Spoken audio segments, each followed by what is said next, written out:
በብዙ ልጆች ስተች ነበረ።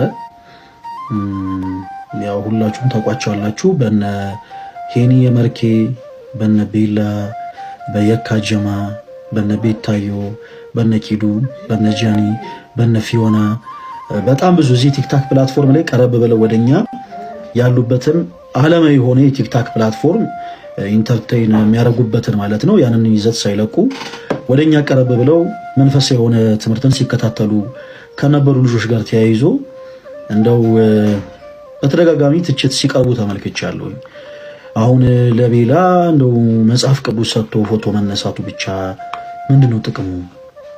እንደው ባሰጡት ባታቀርቡት አይሻልም ወይ? ወይ ደግሞ ከተመለሰ በደንብ ተመልሶ በቃ ተመልሻለሁ ቢል አይሻልም ወይ? እነ ቤታየም ጋር ልክ እንደዛው ዛሬ ዘምረው ነገ ደግሞ ሌላ ነገር ይናገራሉ። እነ ኪዱም ልክ እንደዛው እነ ጃኒ እነ ፊዮናንም የጸሎት መጽሐፍ ነጠላ ልብሳቸው ከዛ በኋላ በቃ ይጨፍራሉ ምናምን እና ሌሎችም እነ ሄኒ መርኬም በጣም ብዙ እህት ወንድሞች ስማቸው ተነስቶ ነበረ እና ቪዲዮችን ተመለከትኩኝ። ያን ቪዲዮ በእርግጥ የሰሩት ለቤተ ክርስቲያናቸው ቀናይ የሆኑ ኦርቶዶክሳዊ እህት ወንድሞች ስለሆኑ በነዛ ኦርቶዶክሳዊ እህት ወንድሞች ላይ ደግሞ ቪዲዮ መስራቱ አስፈላጊ አይደለም። በቻልኩት አቅም ግን ለሁላችሁም እንድትረዱ ያክል ይህን ለማለት ገባው። ምናልባት እንግዲህ ላይቭ ሪከርድ ሲደረግ የሚደርሳችሁ ከሆነ ያው መልእክቱ ደርሷችሁ ሐሳቡን እንደምትረዱት ተስፋ አደርጋለሁ። እንግዲህ በጣም ከብዙ ሰዎች ጋር ተያይዞ ያው በተደጋጋሚ የሆነ ነገር ሲያደርጉ ለምሳሌ ፊዮና በባለፈው ልደቷን ስታከብር ነበረ። የኔዛ መገኘትን በጣም ብዙ ሰዎችን ሲያስቆጣ ነበረ። ፕላስ ፊዮና እንዴት ልደቷ እንደዛ ታከብራለች? እርሷ ፈለገ አትናቴዎስ ጋር መታ ተማረች አይደል እንዴ?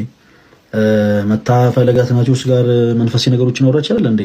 እንዴት እንደዚህ ትጨፈራለች የሚሉ ሰዎች ነበሩ። በሁሉም በየካጀማ፣ በነ ቤላ፣ በነ ቤታዮ፣ በነ ኪዱ፣ በነ ሄኒ መርኬ፣ በነ ጃኒ፣ በነ ፊዮና ሌሎችም በጣም ብዙ በሆኑ ወንድም እህቶች ዙሪያ አንዳንድ ሀሳቦች ሲነሱ ነበር እና አንዳንድ ጊዜ ይመስለኛል የምናደርገውን ነገር እኛ ብቻ ፕላን አድርገን እኛ ብቻ አቅደን ለእናንተ ሳናሳውቅ ስለቀረን ይመስለኛል ትንሽ አለመግባባት ተፈጥሯል። ምን አለ መሰላችሁ ክርስቲያኖች፣ የንስሐ ሕይወት ላይ ሰዎች በንስሐ ሕይወት ሲታጠቡ ወይም ደግሞ ልባቸው ተጸጽቶ ለቅድስት ቤተክርስቲያን ሲቀርቡ በመንፈስ ሕፃናት ናቸው። በመንፈስ ሕፃናት ናቸው ማለት ለብዙዎቻችሁ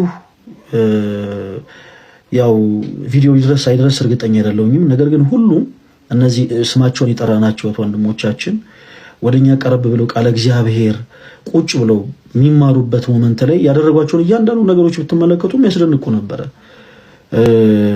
ለምሳሌ ቤላ ለተወሰነችም ሰኮንድ ይሁን የንስሐ ዝማሬን ቁጭ ብሎ ከእህት ወንድሞቹ ጋር ሲሰማ ነበረ። እነ ፊዮና እነ ጃኒ ካለቻቸው ሰዓት ላይ ቀንሰው የተወሰነችው ደቂቃ ይሁን ለእግዚአብሔር ቃል ያንን ጊዜ አሳልፈው ሰጥተው እነሱ ጸጥ ብለው ቁጭ ብለው እኛ ስንናገር ለማድመጥ ፈቃደኛ ሆነው የተቀመጡበት ጊዜ አለ። እነ ቤታዮ እነ ኪዱ በጣም ልዩ በሆነ ፍቅር ጊዜያቸውን ሰውተው እኛ ጋር ቀርበው ተገኝተው ሌሎች ሰዎች በጀመሩት ዓለማዊነታቸው ሲጨርሱ እነርሱ ግን ወደኛ ቀርበው ቃለ እግዚአብሔር ለማድመጥ እነ ቤታዮ ካያችሁ ያላትን የተወሰነችውን ጊዜ ነጠላ ለብሳ እግዚአብሔርን ለማመስገን ተጠቅማበታለች። ሄኒ የመርኬ ተወዳጆች መርሳት የሌለብን ነገር ያው እግዚአብሔርን በዝማሬ ያመሰግናሉ ብሎ ለዛይ ሰኮንድ ቢሆን ጫቱን ካፉ ተፍቶ ነበር። ያው እንግዲህ ባፉ ላይ ነበረውን ያንን ነገር ተፍቶ ውሃ ተግሞጥሙጦ ለእግዚአብሔር ምስጋና ያለውን ክብር አሳይቶ ለዛችም ደቂቃ ቢሆን ሲዘምር ነበር።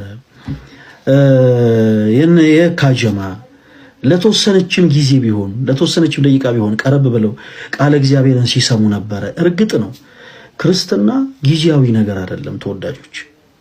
ክርስትና ጊዜያዊ የሆነ ነገር አይደለም። ሰዎች ልክ ያለደለ በነፍስ ድፋምነት ስሜት ሲሰማቸው ያው የሚቀርቡት ወደ ማን ነው? ወደ ክርስቶስ ኢየሱስ ነው። እናም ክርስቶስ ደግሞ ከኃጢአት ሁሉ ያነጻቸዋል። ኦኬ፣ ከኃጢአት ሁሉ ያነጻቸዋል። እና ይሄ ነገር ጊዜያዊ አይደለም። በቃ ይሄ ጸጸት ለዘላለም ከነሱ ጋር ብሎ ሊኖር ይገባል። ምን ይሆኑ ዘንድ? ቅርንጫፍ ይሆኑ ዘንድ ሰዎች በመጀመሪያ በክርስቶስ ኢየሱስ ማመን አለባቸው። በማመናቸው እውነተኛ ከሆነ ከወይን ግንድ ጋር ማለትም ከክርስቶስ ኢየሱስ ጋር ቅርንጫፍ ሆነው ይጣበቃሉ። እና እነዚህ ቅርንጫፍ የሆኑት መልካም ፍሬን ማፍራት አለባቸው። የኛ ትልቁ ዓላማ ያ ነው ተወዳጆች። አንዳንድ ጊዜ ወደ ቅዱስ ቤተክርስቲያን ልባቸው ተጸጽቶ በመመለስ ላይ ያሉ ነፍሳት በጣም ሕፃናት ናቸው በመንፈስ። አሁን እኔ የእድሜ ሕፃንነት አይደለም እያወራችሁ ያሉት፣ በመንፈስ በጣም ሕፃናት ናቸው። ፕሊስ እባካችሁን